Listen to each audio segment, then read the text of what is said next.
Yeah. Uh,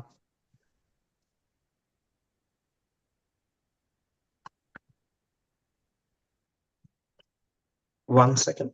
Let me just test if this is fine.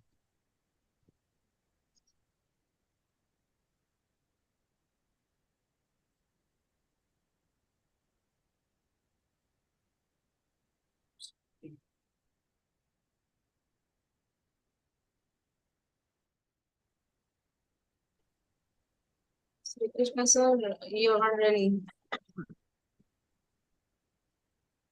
vertical position.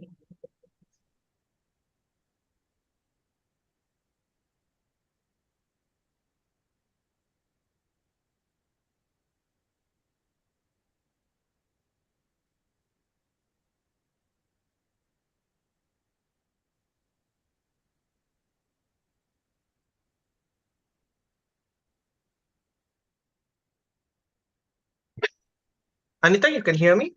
Yes, sir. Yeah, so we'll begin the session.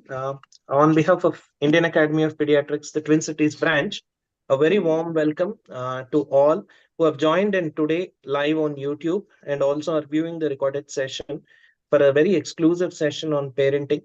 This is a joint initiative by Indian Academy of Pediatrics, the Twin Cities branch, and the adolescent chapter of IAP.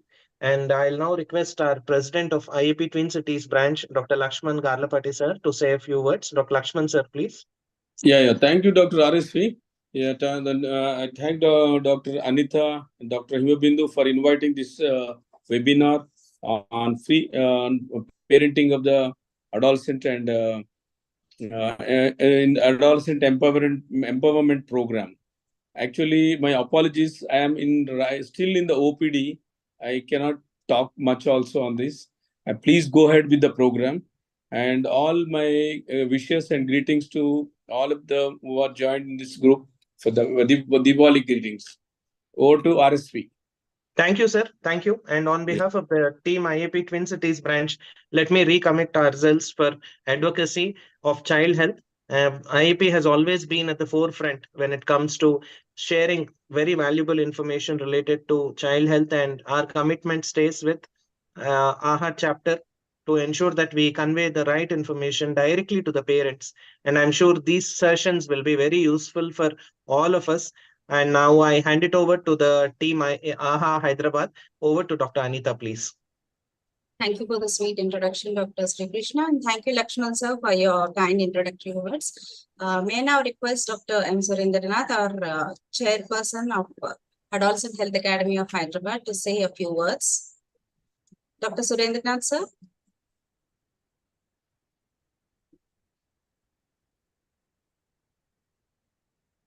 Dr. Surendranath sir.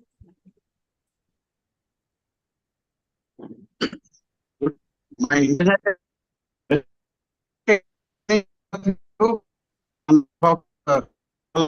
Academy of Art. We invite you to the celebration with will do and the parent education programs problems of the adolescents. So for this program, we have requested that Himabindu Singh is going to be a chairperson of adult chapter of IAP, and she is a very good advocate as far as the adolescent health is concerned, and she has been doing a great work since so many years.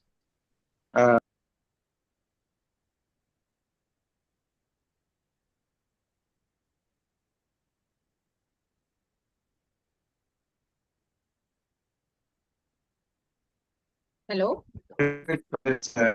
Webinar. Dr. Can you hear? Your voice is interrupted. Yeah, you can continue the program.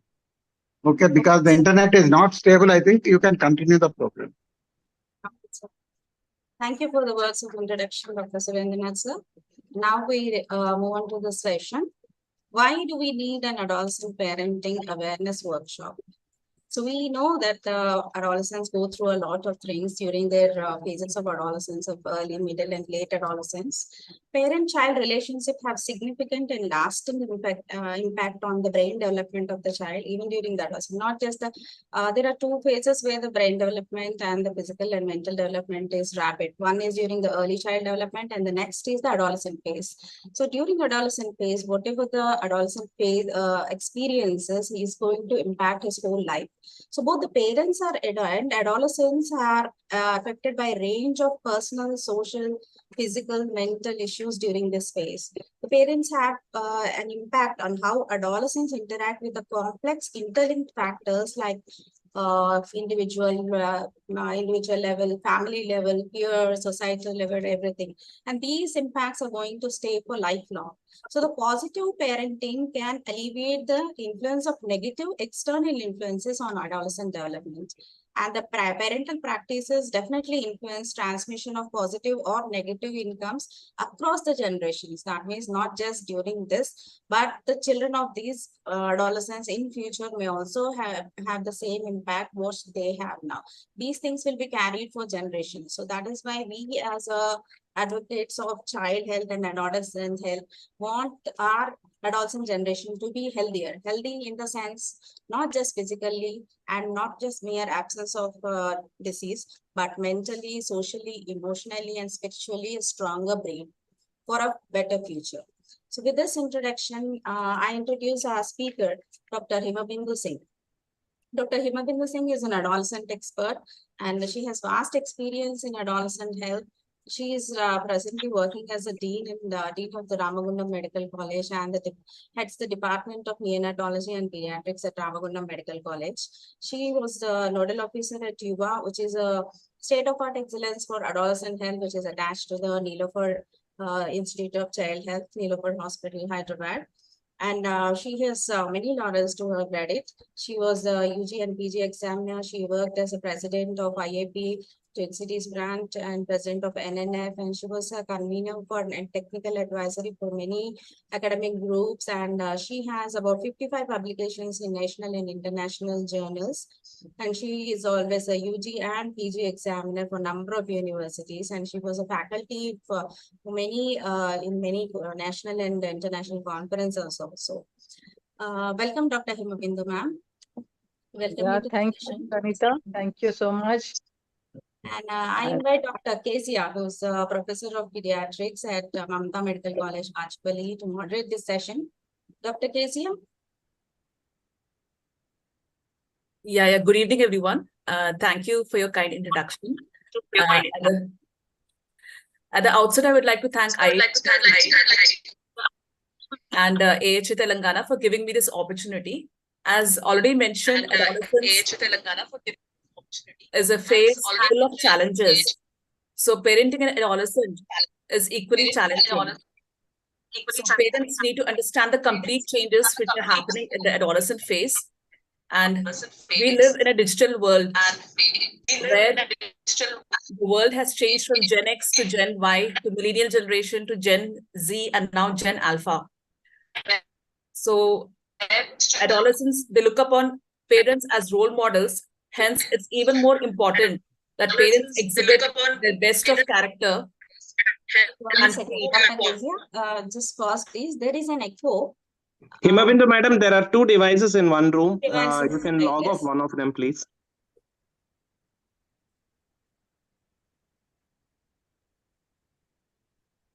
Or at least reduce. Yeah. Please go ahead. Yeah, go ahead, Dr. Kezia. Yeah, media exposure, changed values, nuclear families, and single parenthood are just some of the challenges that today's parents face.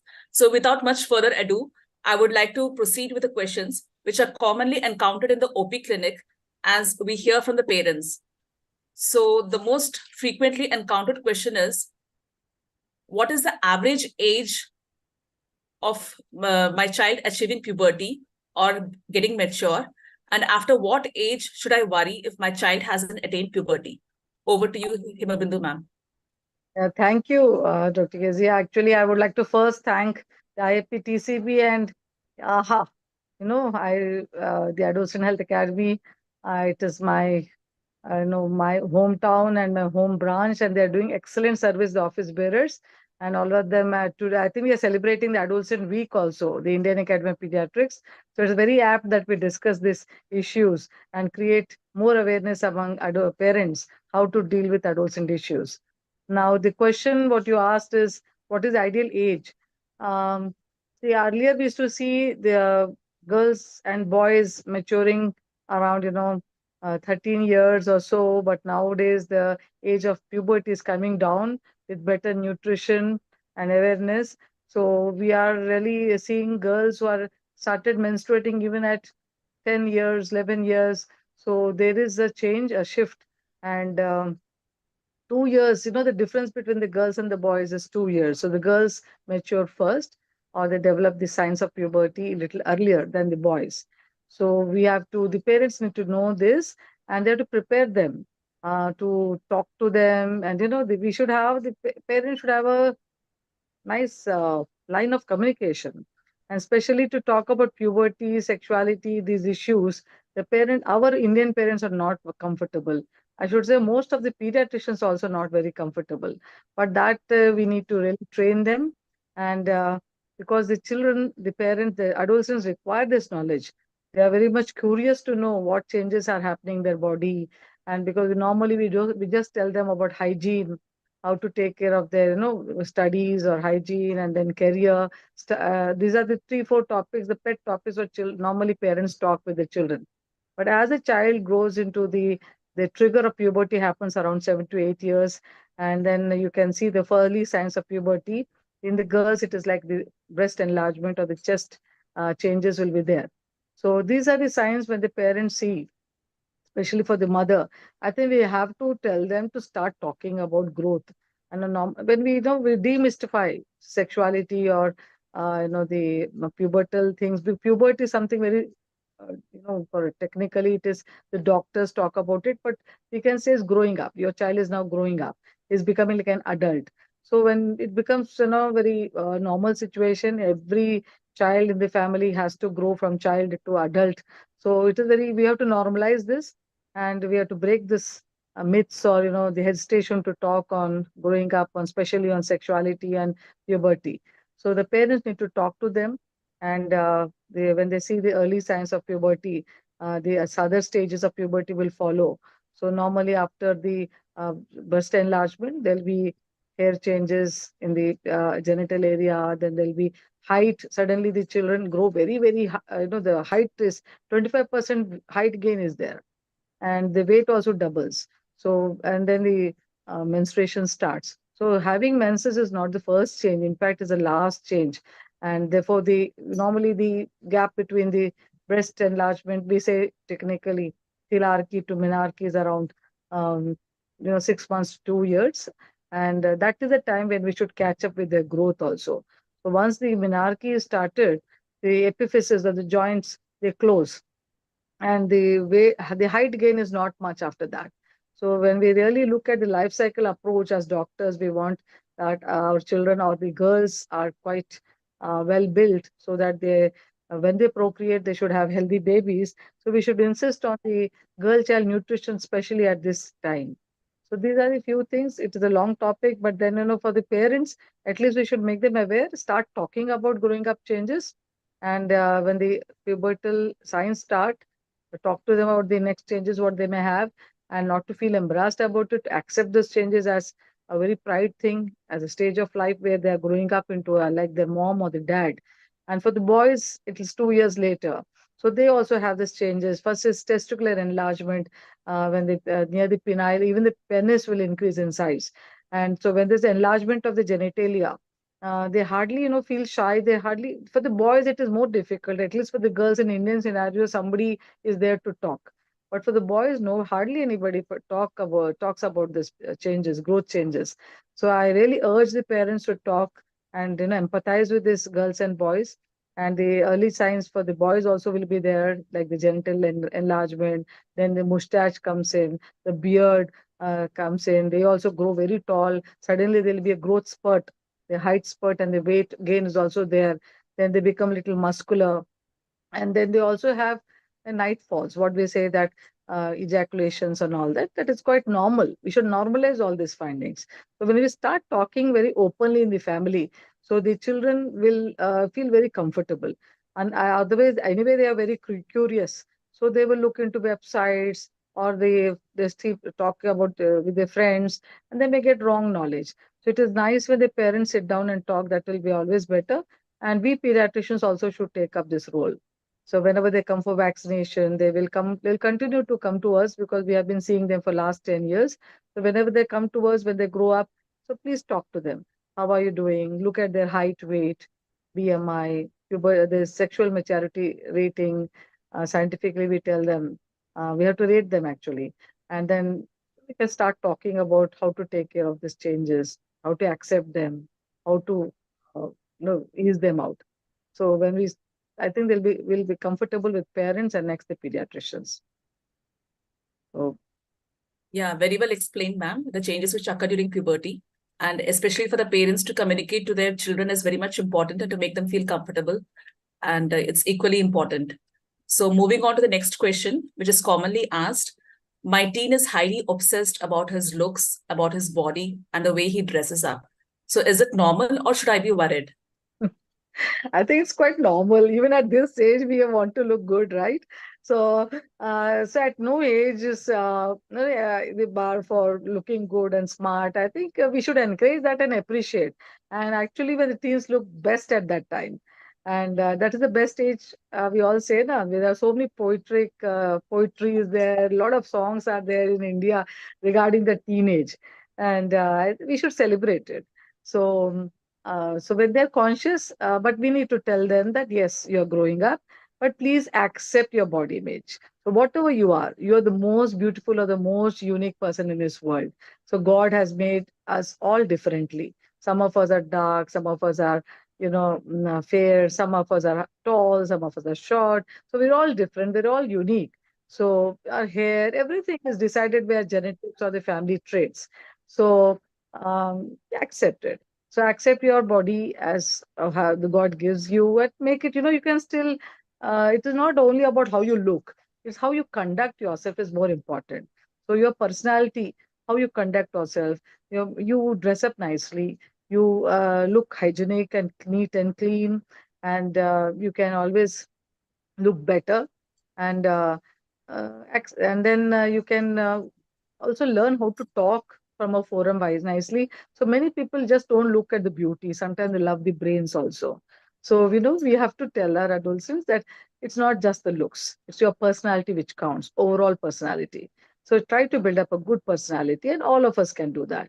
So communicative skills, being smart and being street smart, and being knowledgeable, and how to when you can express yourself well and conduct yourself well, and the confidence in your personality, all this will overall give you a very good charming, it adds to your personality. So this is how we need to counsel them. And but you need to appreciate them. Children, adolescents, especially when they're growing up, there is a science behind. They love to be appreciated. That is, they want the dopamines. They want that. Their brain is growing up, and there's a need. Actually, there's a need of that age. So always appreciate. You're looking so good. This shirt is looking great on you, and you are beautiful. I love you. Please tell them. The parents can also tell their children, I love you. Why, we just don't tell them, I love you, or you're looking great. So they look for appreciation outside. So when an auto driver or a lift person tells a girl, you're looking great, she just wants, she may get swayed. So let us talk about this in home only. So let the parents be like friends, appreciate them, and just always, get an opportunity to talk about what is best in them. But normally, parents at that age are always at crossroads with their children. This you're not doing, you're not keeping this room tidy. What are you wearing? Don't wear this, don't wear that. There's always come down, sit with them, talk with them, and you can convey your point in a very friendly way. I'm sure they will listen. Yeah, thank you, ma'am. Very aptly told. Apart from looks, they have to give equal importance to their brains and their personality as well. So, and conducting themselves is very much important, and having the positive confidence is all the more important. So, moving on to the next question. A concerned mother asks, my adolescent child is overweight. How should I address this issue? Overweight is, of course, very, very important nowadays. The incidence is increasing, especially even not just adolescent, even children are getting obese. And with the changing lifestyle, what the children are eating nowadays, it is really a big cause of concern. So there is underweight still and undernutrition still in India at one end, and on the other hand, we are seeing this increasing incidence of obesity, especially post-COVID. So I think when the parents are thinking the child is overweight, we have to actually measure properly. Let us be scientific. When they approach us, look at their BMI. The height and weight measurements have to be taken. There's a way to calculate. We have graphs for that, and we'll let them know whether it's overweight or obese. And even the standards are coming down for definition of overweight and obesity. So about 23 and even from 18, I think we should be a little worried. And 23 and above, we have to definitely be worried. And we have to look at, first of all, the medical or the endocrinal causes. So take a proper history, examine the child for any, even family history has to be taken, menstrual history for PCODs, and rule out hypothyroidism, rule out other causes of obesity, which are medical causes. And if there are no other medical or endocrine causes, look at the child's diet. We have an HEADS synonym. Every adolescent expert trains himself to speak or to take the history of psychosocial history under the heads of heads. The H is for home and environment. We ask how the child is at home and how is the relation between the parents and such. And then we have the HEADDSSS. So it's about safety, sexuality, and all that. And in between, we have education activities also and eating. So we have to take a history of what the child's diet is. So are they eating only junk food or the home available food? And how much? Nowadays, the Zomatos and Swiggies are so famous among the young people. So they love to go out and eat mirchi, bhajia, and all that. This is all junk food. So they love to hang on over the street food and the dosas. And all they don't love to have home. It is very boring for them. So we have to really counsel them that we can make it interesting, involve them in the cooking itself, involve them in shopping, taking groceries, and make it a habit, make them conscious about reading the labels. So how much calories it has, how much protein they have. In fact, it is in thing for them to be fit nowadays. Luckily, that has become a fashion. The yoga and the gyms are now opened up. Young people are going, but we also have to be careful not to insist on gymming or the muscle building. Only have to be there, need to be active. At least 1 hour of physical activity should be there every day for the young people. And the lifestyle, what they're facing, they are partly responsible. They're stressing too much on the career and the academics, and they hardly have time for doing any physical activity. They're only running between tuitions, and at that age, their career is important. They have a lot of tutorials to attend, and the whole day they don't have any fun or any hobbies. Even de-stressing is not happening. So maybe we have to look at the stress levels also. That can be a cause for obesity. Look for the physical activity and the diet.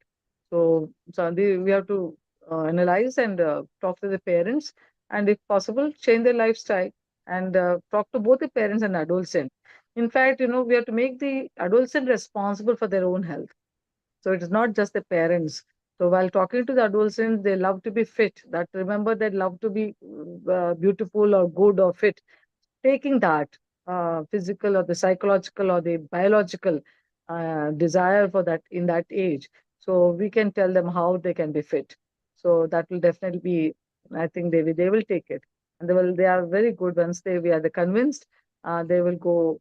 They will be. They adhere once they are convinced. But the peer pressure, whenever they are out, this is we need to also tell them about how to handle the peer pressure. So the multifactorial reasons are there, and the parents need to know that. Yeah, very much true. Overweight or obese children, initially, take them to the hospital. Take them to the clinic or get their height and weight measured and assess whether they're obese or overweight, and you can decide accordingly. Whether they need intervention or not, and basically lifestyle changes and exercising will help a lot. So moving forward to the next question, a worried mother expresses that her teen daughter often argues or ignores her. There is no proper conversation and they don't seem to get along. She wants to know what can be done to improve the relationship with her daughter. Very, very common scenarios among whenever you have adolescent at home. This is a very common scenario. So most of the parents feel that the children are not listening to them anymore.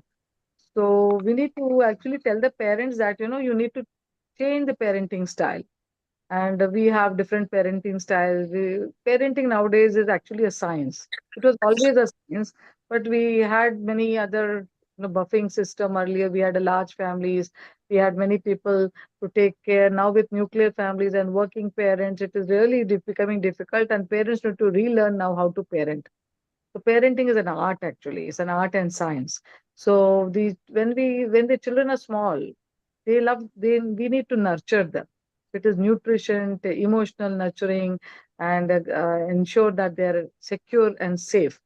But as a child is growing up and they are becoming independent, especially when they are near adolescence, we have to understand that they go away from the family, and about 18 to 21 to 22 years, they come back towards the family. So this is again very normal and physiological. The parents need not be disturbed if the child wants to be independent and wants to take his own decisions. In fact, that's a normal physiological change of adolescence. So this growing up, he wants autonomy. He wants to be identified as an individual or as a identity, and he has his own thoughts, and he wants to be, always consulted for any decision in the family. Earlier, it's just not father, mother deciding. So he also wants to be part of the decision making. So, and when such things are not happening, he feels ignored, and then he's just looking for when the parents are not giving him the communication channels are not so open. So most of the times, it's a very tight schedule at home. Both the parents have to rushing out, and the child comes home, and then in the evening again they're so tired, the parents, and they again stress about you. Did you finish your homework? And the child himself is running between tuitions and all that. Hardly any time to communicate. And then they understand, the mother feels that she's the best mother. Every mother feels she's the best mother in the world, and she feels her house is clean, the children ko itna khana bana diya, ye kar diya, and the father feels I'm just the best father. I'm planning for my child, usko liye ye karna hai, this, you know. But the child is not bothered about these two. He wants first how much time you're spending with me. Are you talking to me? Are you listening? So listening is also an important part of the communication. So when the bridge develops slowly, it doesn't happen overnight. Right from the beginning, maybe when he was 6, 7, 8, 9 years, he feels neglected, and the communication gaps continues, and in fact becomes larger. And then after 10, 11, 12, it is again, natural physiological need that at that age the child is more attracted towards the peers or the friends. So the whole thing diverts, whatever the friend says he will do. And the friends are the best support system for him, and he looks at outside the world support. So it could be either media, it could be friends, it could be somebody who's a role model outside, maybe some teacher or something. So I think it's we have to understand there's an emotional need for the child. He may look or he may act as if he's independent. He may feel I don't want your advice. I can do my own things. But then friendly in a friendly way, if you can just try to break that silence and bring the child together with you, appreciate him and say, I can help you. Just be like a consultant. Don't be behind him all the time and nag him. So just say, I can help you. If you want, I can help you. I can just be little joke, little sense of humor, break the silence, eat together. That's the best thing. Actually, whole day you're busy. At least eat together. When you sit at home, mobile phones spoil the whole thing at homes. What is happening now? TV and mobile. Everybody is busy with their mobiles. So there's no eye contact and no interpersonal relations. So I think everybody has to learn. The parents also learn. We are also at fault. So if child needs our attention. All the mobile should be off. At least 1 hour we sit together and talk to each other. What's happened today in your life and my life? And such communication channels are open. The child will definitely, he will also try to share. It has to happen. Daily we need to do that and consistently. Enjoy together. Go for a holiday together. Eat and go for the restaurant. Share his own interests. If he's enjoying sports, sit with him and enjoy the cricket. And then, he wants to go for a movie. You can just say, can I also come? They may not like all the time, but once in a while, I think it will, the way if you're in their level, they always say parents are down market, we need to be a little bit smart and look up market for them. So, so we have to learn how to be friends with them and be smart, and they will accept us. Yeah, very much true that parents need to be patient during this phase of life, and they need to accept them, and they need to give some time to build that friendship. And moving on to the next question, as we know that adolescence is a phase like where everybody tries to fit in. They just want to get accepted by their friends and peers. So how do we guide our teenagers from falling prey to peer pressure? Yeah, as I previously said, this is the time when they're allowed to be with their friends. And friends are they are the best soulmates for them. They share everything with them. As we know that, yes, it is having friends is good, and we know some friendships are always last for lifetime. Our school friendships, reunions, and all, how we all enjoy. But then sometimes there can be negative effects. There can be a pressure by the peers for doing wrong things or negative things. So we have to identify that. And the child, sometimes, many times, the child knows it is wrong, but then he's under pressure because he has to be identified with the whole group. If he's alone and he's isolated, then people make fun of him, they bully him.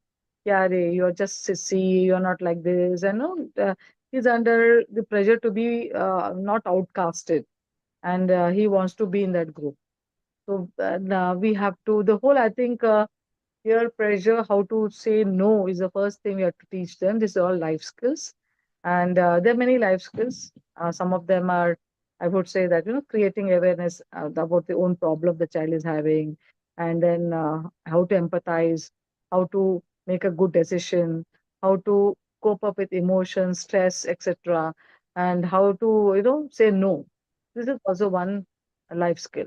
So we have to teach them. So by saying no, you are also a hero, and then you can also form a group, your own peers. Sometimes there can be people who can follow you. So don't feel shy to say no. So we need to teach all this to our adolescents.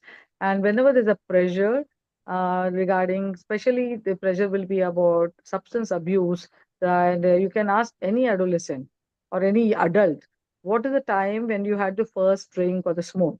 So most of them will say it is during my adolescence. During my college days, somebody pressured me and all that. So that, and we are really worried about this aspect, especially. So as adolescent experts, we all understand that the judgment, the part, when the brain, which makes a good judgment, is a prefrontal cortex. This doesn't malinate or mature up to 24 to 25 years. And so that means you're not well prepared to make good decisions till 24 to 25. So you cannot judge. So you start taking alcohol. You cannot stop it. We don't know when to start, how much to take, and when to stop. So this type of judgment may not happen, and then there's a high chance of getting addicted if you start young. And anyway, the legal laws are also there. So we need to talk about all this to the young adolescents, that please say no to peer pressure, especially about substance abuse and also about sexuality. Like, we need to also tell them about legal laws. There's a POCSO Act, and we cannot have even consensual sex before 18 years. So this is what we need to tell. These are two very important concerns during adolescence regarding peer pressure. It could be also body image issues. There's so many other issues in peer pressure, but these two are very, very critical and important. So let's talk about it, how to deal with peer pressure. So we have to make them understand that how to be, just how to say no, and then not to feel confident actually. After saying no, feel confident and prepare your own group and open up and speak to your teacher, to your parent, so that they can help you. Yeah, very much true, ma'am. Like adolescents, they need to learn how to say no and to set their own boundaries, and to not to succumb to the peer pressure. Actually, one more So thing parents can do, yes, you can call the group of friends. We need to know what's happening in the adolescent lives. Who are the friends who's causing? Just call all of them for a party at home. And the parents can have a friendly talk with the whole group. So this also works out many times. yeah, knowing their friends as well works a lot of times. So going to the next question. A concerned father recently discovered that his son is into substance abuse. He wants to know what he should do now.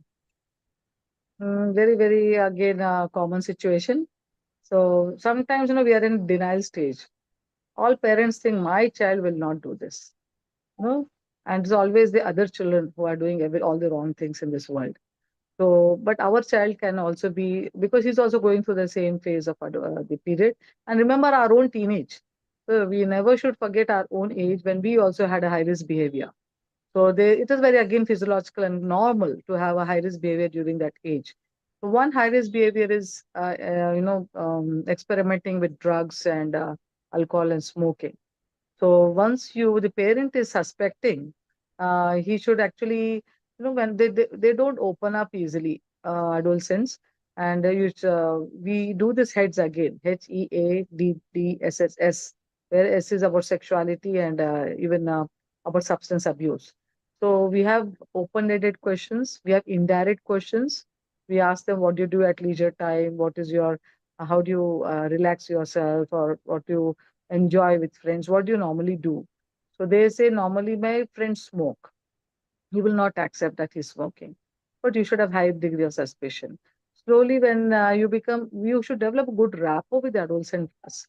And only when when they trust you and they feel that, yes, this doctor or my parent will keep this confidential, they open up.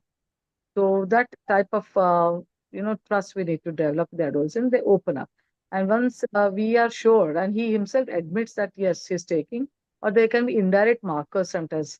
That can be, a lips will be darkened, and then he's smelling bad, and there can be, when the child is not coming on time, new set of friends he has developed, and then he's sleeping overnight somewhere, he's not communicated to you, he's hiding something, and his scholastics in the school performances is also dropping.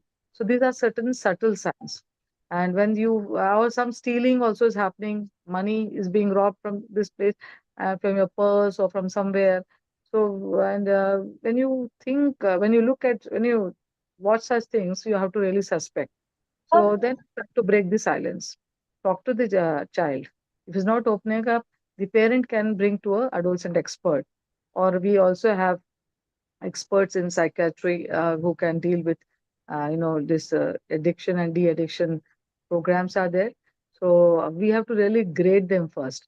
So once we know what type of substance is taking, whether it is smoking, alcohol, or real marijuana or other things, are there also, they are very common, especially in the metros, and how much which grade he is. So there's a way to grade them, and how much dependent he is.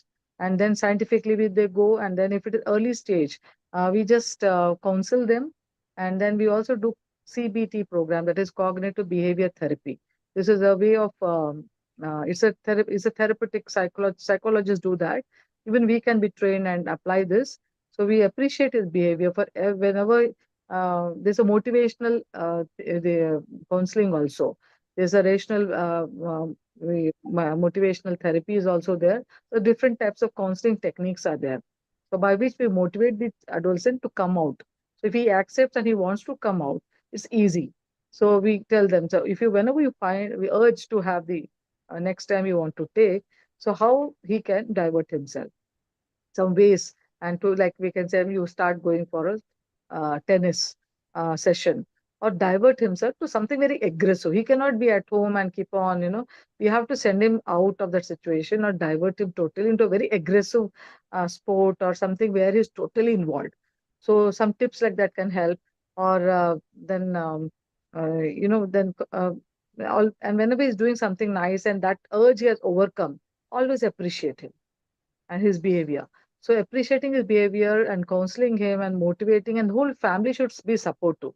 Please do not make the adolescent feel guilty that you have done a big wrong thing in life. He should be accepted by the family as something has gone wrong, but it's okay, he can come out. And heavens are not falling. So the family should be very, very supportive. Unconditional love and affection should be given to the adolescent. And for every time the child is, or the adolescent is facing an issue, and if the parents are always in constantly motivating him, yes, I'm there to help you, then he can come out. So if it's mild to moderate cases, they can come out with different types of counselings. But if it is very severe, then he requires a proper de-addiction program. So this can we have to we have the de-addiction programs by psychiatrists. It's a very technical thing. So parents can get them to those centers. Yeah, very rightly told, ma'am, that parents need to monitor the children, what they're doing, and then making them to open up and then following them up and getting the right treatment is equally important, and having a supportive family atmosphere as well. So moving on to the next question, it has been partly answered, this question. Why are adolescents prone for high-risk behaviors, and how can we safeguard them? High-risk behaviors are very, very common and normal during adolescence, because this is the age when the child wants to explore. Is after 10 plus, he feels he's free and has become an adult. The height and the weight also he gains. They become taller to their parents and their mummies. They become so tall. Actually they feel they're adult now, and therefore they want to explore the world. And that is the time they don't want to be under the supervision of the parents. And from 10th class onwards, when he comes out of school, that is, he loves to be in his he doesn't want to go into that uniform. He wants to explore different dresses. And even that's the age when hormones are kicking in, estrogens and testosterones.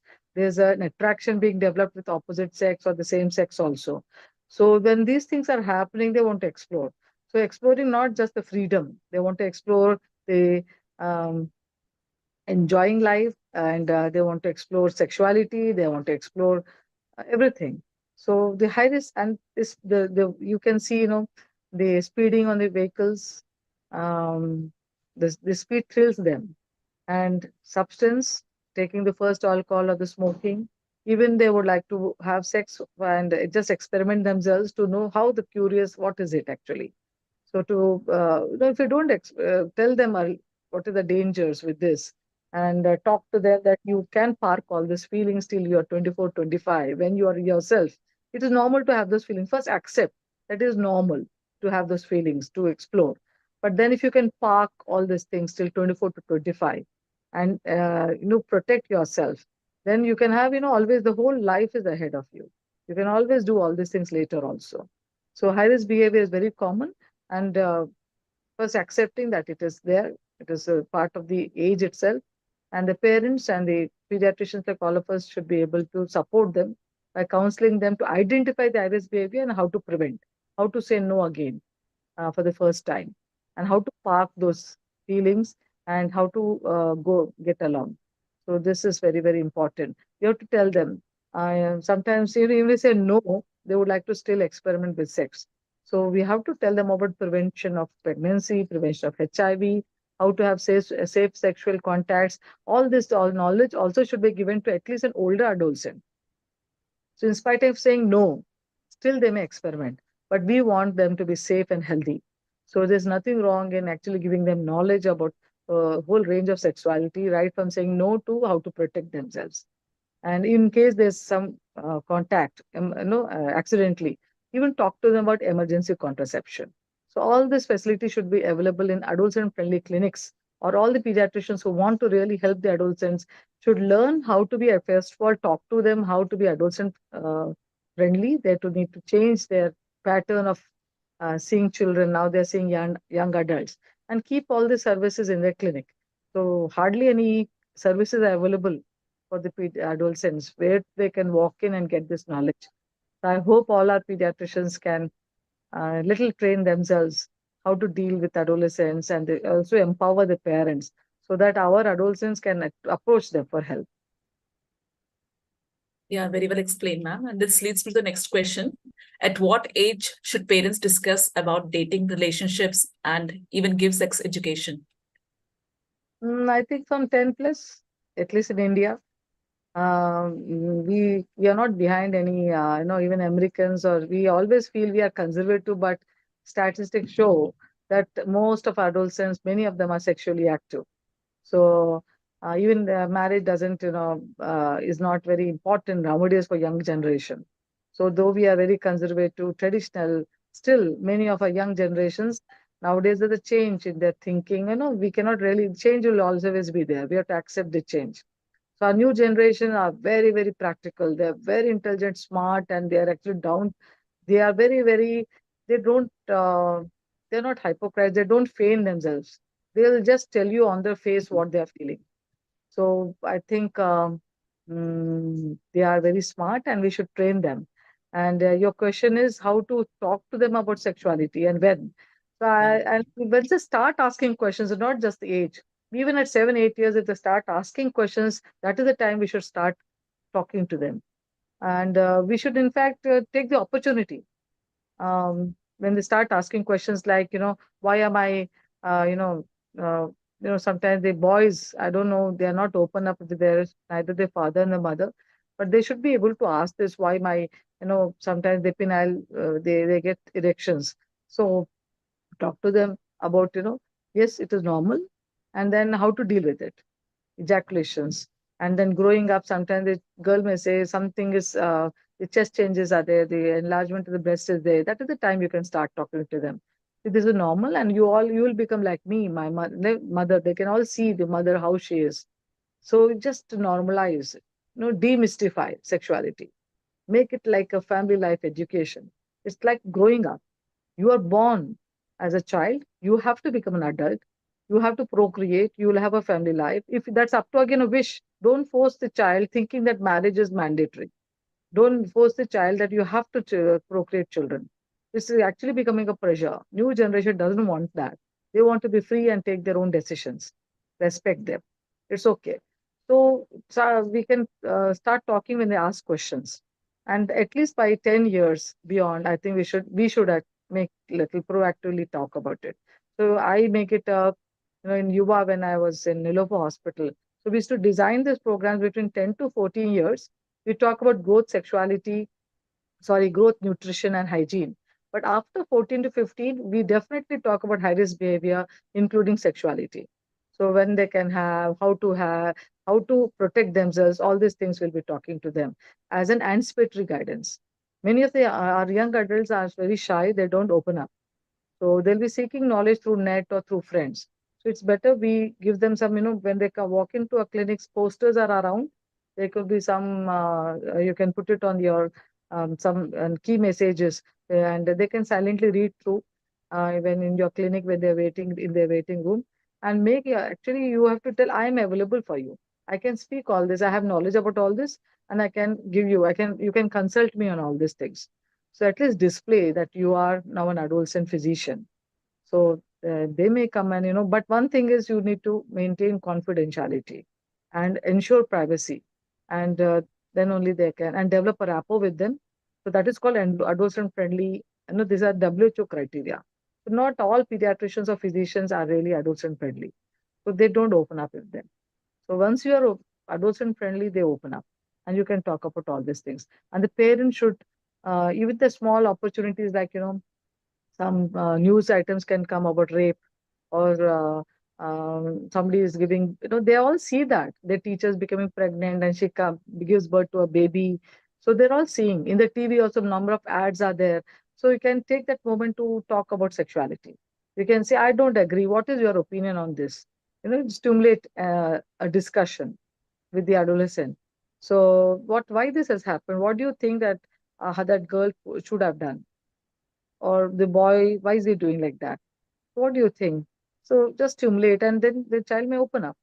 So once he knows that my mom and the dad is able to talk about all these topics, so they are also comfortable when something happens with them, they open up. So I think it's a very graded process and a continuous process, and of educating them on sexuality. We can start as early as 10 years or whenever they start asking questions. Yeah, very much true, ma'am. Parents should not hesitate to speak about these things to their children, and they should start as early as 10 years of age. And my last question for the day is, what are the different styles of parenting, and which one is the apt one to be followed? Yeah, so I have done a parenting module, especially parenting. This was one of my favorite topics. Classically, there are about 4 types of parenting. We have other types also mentioned, like dolphin parenting, etc. But classically 4. One is the authoritarian type. which our traditional parenting in India was. And my father also was very, very strict, and we hardly has to have eye contact, especially with the father role. Father figure, the head of the family was always a serious person, and he used to be like not very communicative with the child, and the mother used to be very communicative. And it is want to be, if you want to get your work done, it is through the mother. So we used to say mother always used to be close to the child. So that was traditional. So authoritarian parenting, in that parenting style, the child is he feels suppressed, and he's not allowed any question to ask. He cannot, the parent is in a dominating role. So he just gives a fatwa. Bas ye karna hai. And the child, he cannot open up his mouth also, even if he starts talking, he say, you shut up. So there's no scope for reasoning, or there's no warmth and love, the child doesn't feel loved. He feels suppressed. So this is not an ideal type of parenting. It has maybe clicked in the earlier days in India, but I think nowadays it is a science actually. So we all recommend that please go for authoritative type of parenting, where there's both the child and the parent are in a stage of the love and warmth is there between both of them. It continues, and both are talking to each other. There's a reasoning, and the child is telling his point of view. The parent is telling his point of view, and they're respecting each other. And then they come to a negotiation and a final decision. So a scope for the scope is given for the child to speak also, and the warmth and the love is there. So in this type, the child is not suppressed, and his identity will develop, and he'll also develop the habit to negotiate and reason out, and he'll not just be a succumb like everything accepting. No, that's not good also for the future. So it's nice that this child, when he comes out into the society as a young adult, he'll be confident, he'll be able to handle all the issues or the problems he may face. So this is the ideal type of parenting. Authoritative, where both are in authoritative position. Now we have negligent and other type of parenting. In negligent is the parents are not bothered. You can see many of the families nowadays, which is the working parents, and they don't have time. The child is doing something. The parents are not bothered ki kya ho raha hai, kya khaya, kya piya, what is happening with homework. They're not. So that's negligent parenting. We also have a passive parenting, where it is too much. The child is pampered, and he feels he's the Raja or the king of the house. And that is also very commonly seen nowadays, because the parents feel I'm not giving much time. So whenever they come from home, they'll try to they think they'll get gaining the love and attention of the child by getting a pizza or some toy for him or some gift. And he cannot accept no. But everything, whatever he wants, he's getting. So in that type of parenting also is not an ideal type of parenting, where this child is not trained to accept no. So this can be really actually negative for him for the future. So these are the few types of parenting, and what I feel that we should be telling our parents these different types, and authoritative type of parenting, the ideal parenting, and where the parents and the children both are growing with each other and growing with love and affection as dynamic individuals. Yeah, very much true, ma'am, that all parents should follow this authoritative type of parenting. And it was a great pleasure, ma'am, to ask you the questions. And I'm sure that many of the parents who are attending this webinar might be benefited.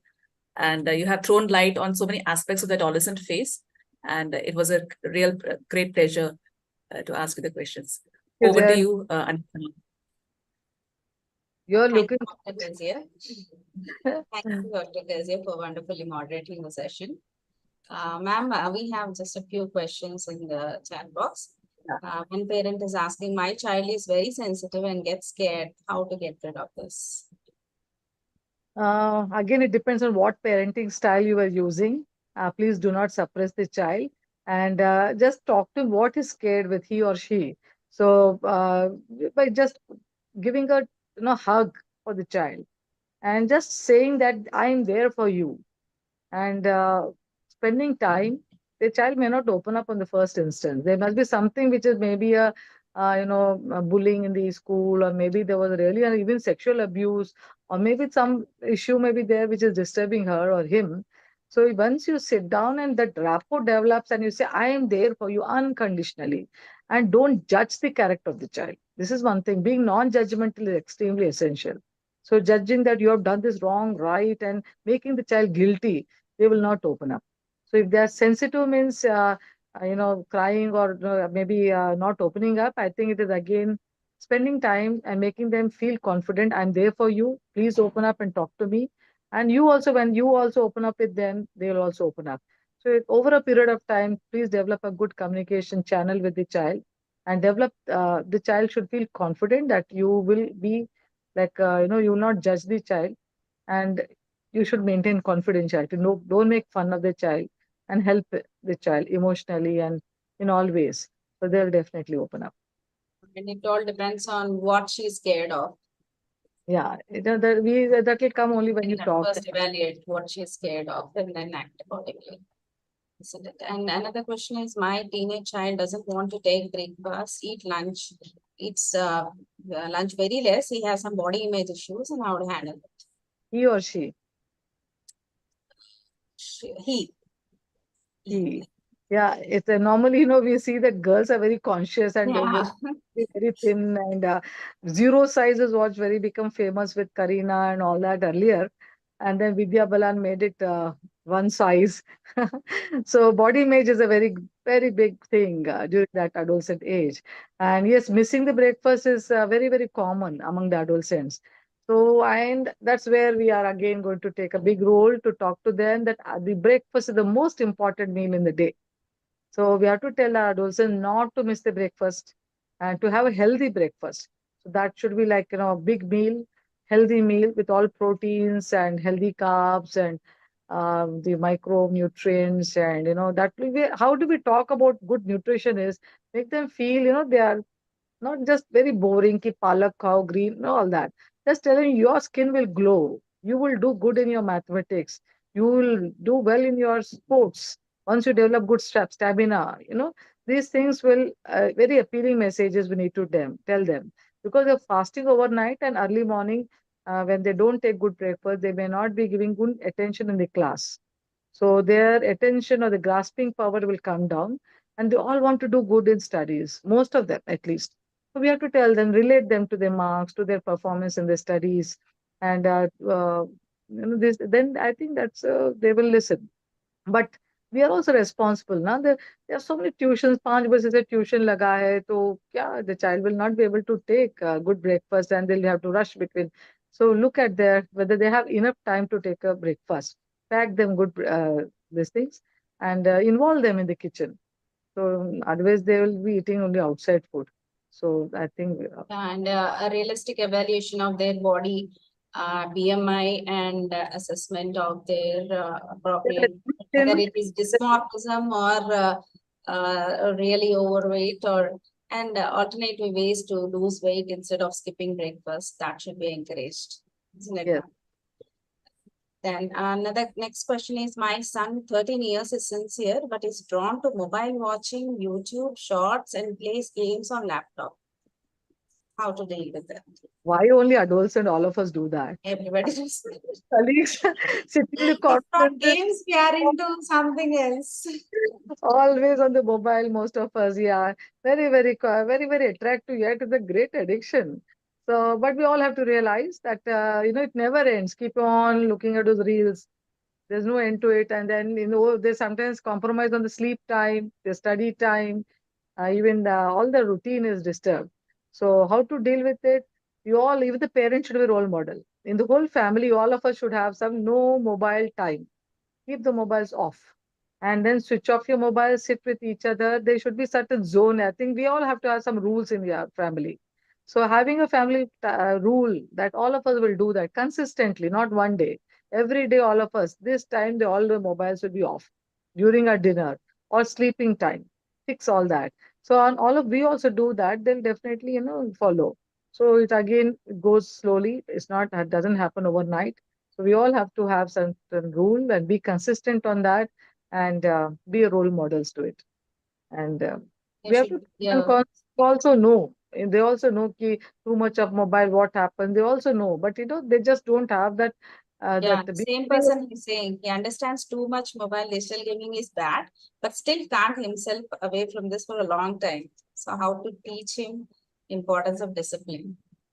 How to teach him important discipline is first you become the role model, and Yeah. go for storytelling time, enjoyable time for before inducing sleep, and distract them. This is so attractive, na mobiles. So you do something more attractive than the mobile. So Some it's a alternative acts of enjoying themselves, maybe a hobby or sports. go together Something for which a can. walk, go together for a walk, and then see some movie too. I mean, some enjoyable togetherness.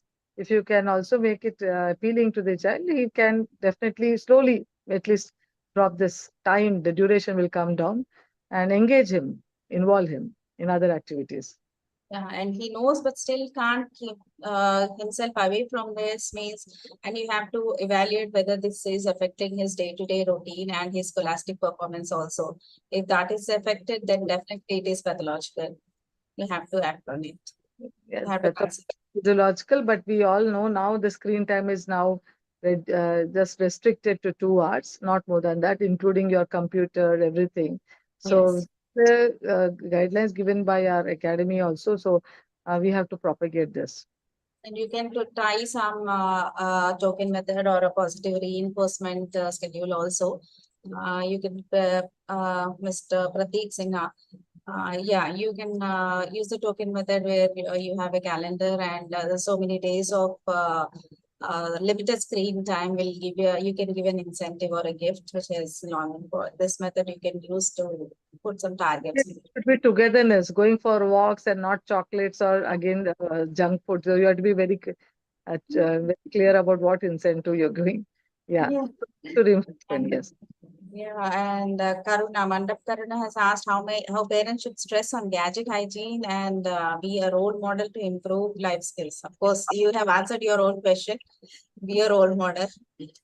More on this, ma'am. So, to you, how parents should stress on gadget hygiene.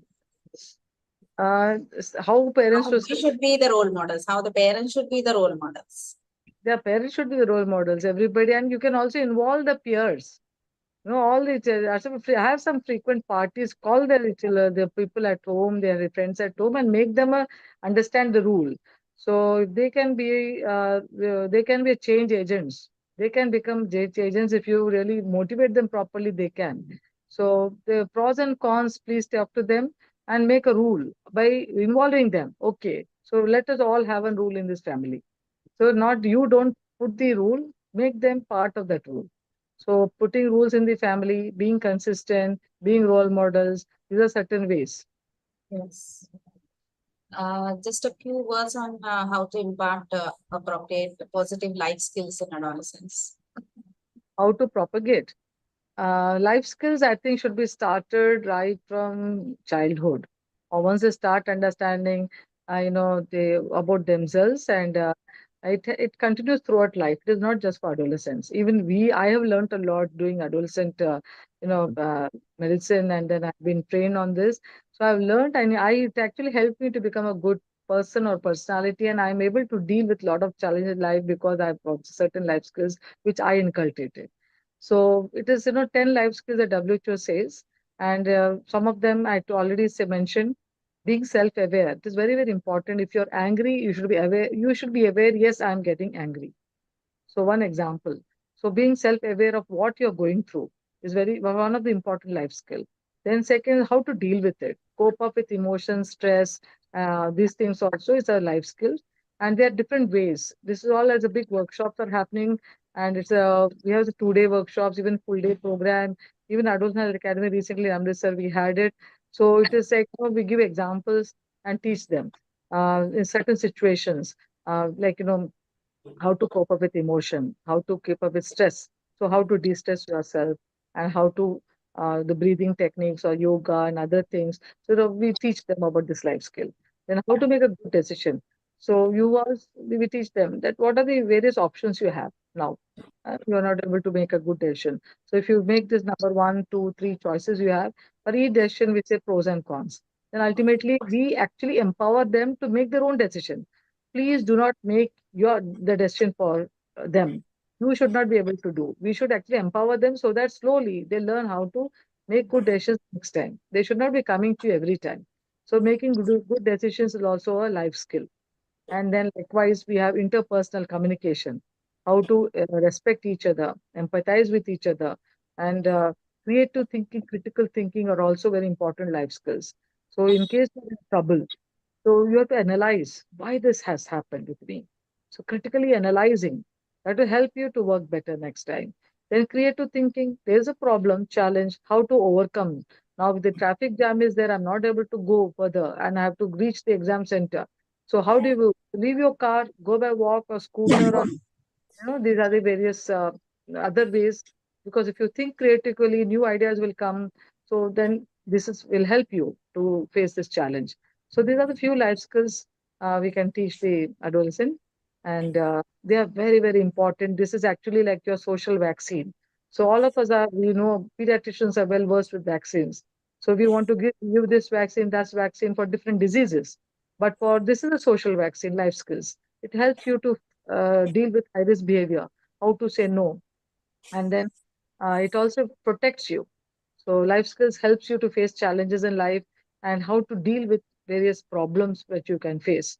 This is a social vaccine. We should propagate this in adolescents and among all young adults. Also, good communication skills should be Yes. inculcated, and you should be the role model in that. The way you communicate with others, that is being copied by the adolescents. So you should be aware of that. Communication is like, listening is very important. Then respecting each other's idea, and then telling, yes, I feel like that. What is your point of view? You feel, and then both of us push it and come to a particular thing. So this is a respect, listening, and empathizing, reflecting. These are very, very important. Thank you so much, madam, for the wonderful session. I request Dr. Ravi Kumar sir, could you please say a few words? Oh, he is here. I'm on the mobile. I'm not able to see. Dr. Ravi Kumar sir. Dr. Krishnamurthy, Dr. Ravi, hi. Yeah, Dr. Dr. Surendra ji. Ravi Kumar you. sir is a professor of pediatrics at Nilofar Hospital, Hyderabad. Sir, a few words from your side. Unmute yourself, sir. Unmute, Babu. First and foremost, once Himabindu has given a talk means there is no more questions. Nothing is left except clapping and appreciating her. That's all. So we appreciate her comprehensive knowledge and crystal clear way of explaining the things. So I'm sure, though the forum is very minimal number are there, everybody, she cleared the doubts. So thank you, Anita, for giving the opportunity. Adolescent for life. Thank you. Thank you, sir, for your nice words. I invite Dr. Krishnamurthy, sir, to say a few words. Good evening. So, are you able to hear? Yes, sir. Oh, it's a very good talk. I think this type of interactions are very useful for the society. We look forward for this type of talks with the parents and other people also involved. I'm really very much impressed. Very good talk. Useful for all the parents. Thank you. Thank you, sir. Yeah, thank you. So now we come to the end of the session. I thank the Iaptcb team for helping us to conduct this session. And I thank all the audience who have participated in the session.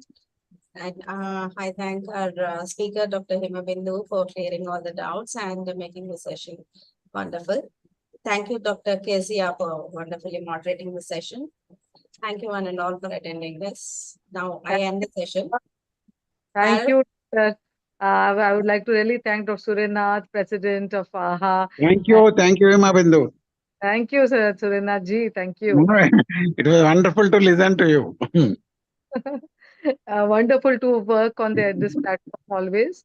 And Dr. Sri Krishna, RSV is here, Dr. Sridhar and Garlapati, President of TCB. Thank you so much for joining hands with Ahah for this adolescent health program.